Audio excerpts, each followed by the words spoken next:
তো নমস্কার বন্ধুরা, এলোমেলো ব্লগে তোমাদের স্বাগতম। তোমরা তো দেখলে যে আমরা মাসির বাড়ি গিয়েছিলাম, তারপরে মাঝে আমি ব্লগ কন্টিনিউ করতে পারলাম না। তো ওখানে মাসি যা যা এনে দিয়েছিল খাওয়া স্টার্ট করে দিয়েছিল বাড়ি আসার আগে আগে। তো আমাদের যেহেতু লেট হয়ে যাচ্ছে খাওয়া দাওয়া, তো টিফিন হয়ে গিয়ে তারপরে চলে আসবো বাড়ি। বললো আমাকে একটুখানি ফ্রুটি খুলে দাও, যেটা বিবি এনে দিয়েছে, আর তার সঙ্গে দিয়ে নিয়ে নিচ্ছে হচ্ছে চিপসটা, যেটা ছাড়ছে না, যেটাও আমার সব মাসি এনে দিয়েছিল।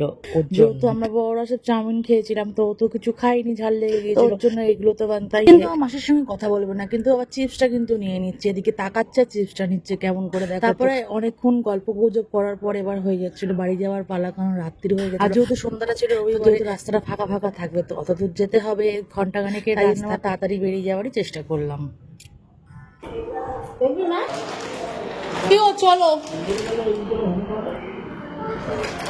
কিসের রাস্তা, কি রাস্তা, কি হলো? ওদের চাউমিন যা দিচ্ছে কেউ খেতেও পাচ্ছে না। আর এতটা পরিমাণে চাউমিন দিয়েছিল না যে একটা মানুষ ওই চাউমিন, গোটা চাউমিনটা কেউ খেতেই পারছে না। একটা চাউমিন খেতে 2-3 জন লাগছে। তারপরে হচ্ছে যাওয়ার পালা হয়ে মাসি আমাদের বাইরে যাওয়ার জন্য দাঁড়িয়ে রইল। কিন্তু এই বাইরে বেরিয়ে যা কথা বলল, তার মধ্যে সেই কথা বলতে বলতে এইভাবে সময়টা আমাদের কেটে গেল। চৈত্র সেল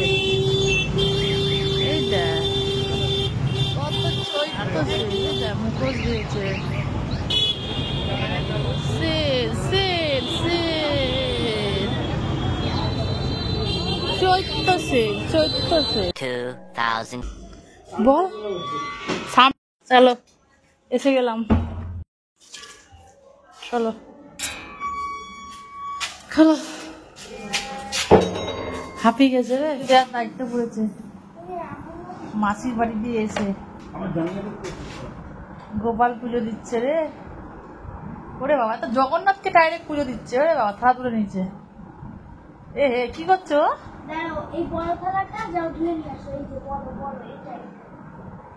দিদি শেখাচ্ছে।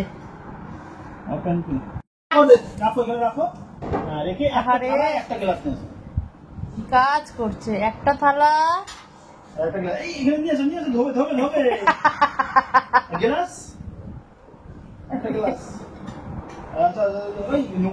তোমরা ভাবছো যে ওইটুকুনি বাচ্চাকে দিয়ে আমরা কেন পুজো দিই? না, এটা তোমরা ভুল ভাবছো। ও হচ্ছে সেদিনকার কি মতি হলো যে ওই পুজো, আর যেই দিতে যাচ্ছে ও দিদিবর বাবা, ও তখন কান্নাকাটি শুরু করে, তাই জন্য ওই পুজোটা দিল। দিয়েছো?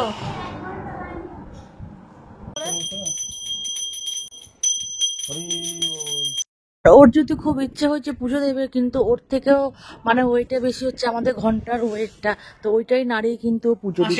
বাড়ি থেকে এসে খাওয়া দাওয়া হচ্ছে, একটু একটু করে খাচ্ছি। আর এটা হচ্ছে আমাদের পোষ্যদের ভাত, এই যে আরেকজন মুখ ধুচ্ছে,